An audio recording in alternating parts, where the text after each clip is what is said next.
안녕하세요, 조혜진입니다. 오늘은 물집이 생겼어요, 외음부에 수포가 생겼어요 하고 오는 단순 포진에 대해서 알아보겠습니다. 단순 포진이란 일명 단순 포진 바이러스, 즉 헤르페스 심플렉스 바이러스 때문에 생기는 피부와 점막에 수포 혹은 물집이 생기는 질환을 의미해요. 크게 두 가지 형태로 나뉘고 있는데 1형과 2형으로 나뉩니다.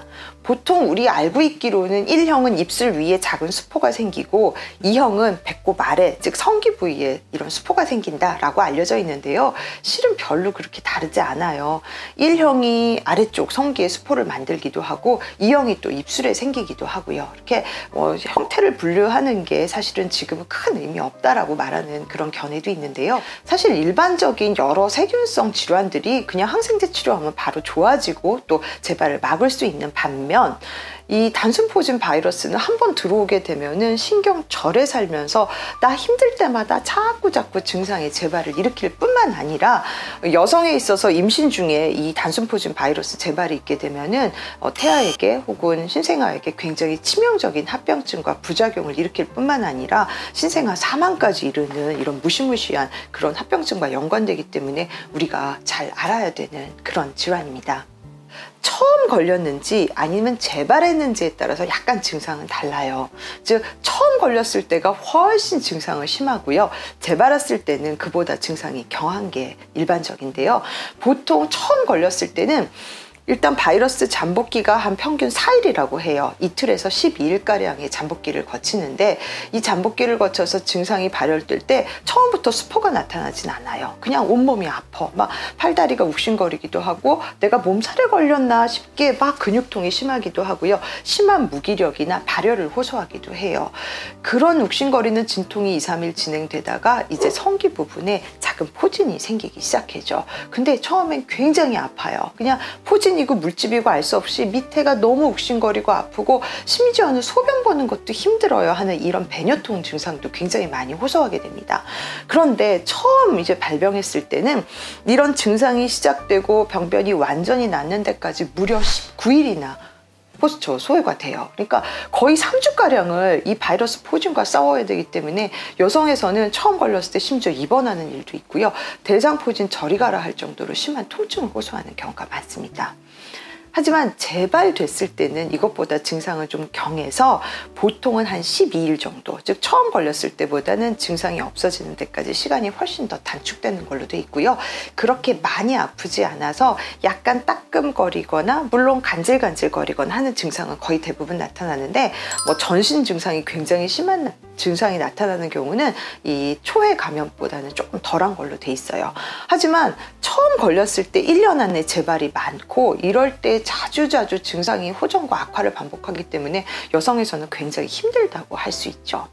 자, 그럼 이런 포진 바이러스 어떻게 해서 들어오게 되나요? 라고 하는데 물론 성관계가 이제 중요한 원인이긴 해요. 근데 성관계가 정상 체위뿐만 아니라 구강성교를 통해서 발생할 수 있고요. 또 단순 포진 바이러스 중에서 성기 포진을 제외한 입술에 생기는 포진은 물컵 사용으로도 우리가 생길 수 있어요. 즉 너 한 입 나 한 입 먹고 빨대 나 한 번 쪽 빨아먹고 너 한 번 쪽 빨아먹고 했는데 내가 이 피부에 상처가 있는 상태다 라고 하면은 이럴 때는 내가 이 무슨 포진 바이러스에 생길 수 있기 때문에 입술에 염증이 생기는 걸 방지하기 위해서는 되도록 너 먹고 나 먹고 너 한 입 나 한 입 하는 거 되도록 안 했으면 좋겠고요.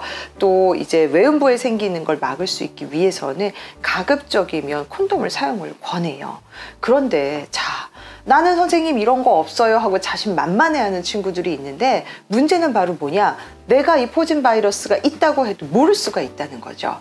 자, 미국에서 2005년에서 2010년 사이에 14세에서 49세 여성을 대상으로 이 바이러스가 있는가 검사를 했더니 무려 16%에서 이 헤르페스 바이러스 양성률을 보였다고 해요.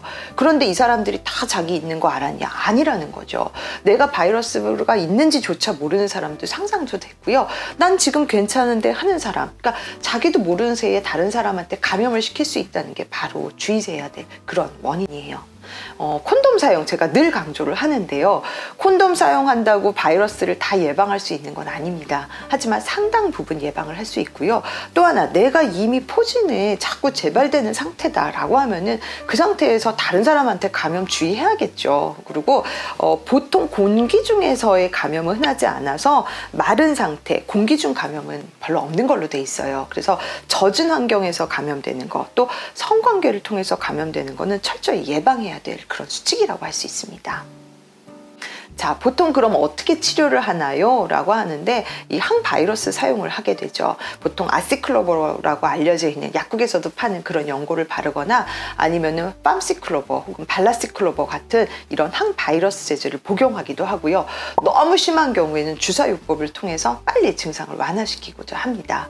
그리고 무엇보다도 반복되는 재발을 막기 위해서 평소에 건강한 습관, 그러니까 잘 먹고 잘 자고 많이 쉬고 힘든 상황을 피하는 이런 면역을 증가시키는 그런 생활 습관이 무엇보다도 중요하다고 할 수 있고요. 내가 남에게 전파되는 것을 막기 위해서 콘돔을 사용하고 그리고 가급적이면 상처된 피부를 통한 감염을 주의해야 된다는 거 염두에 두시기 바랍니다.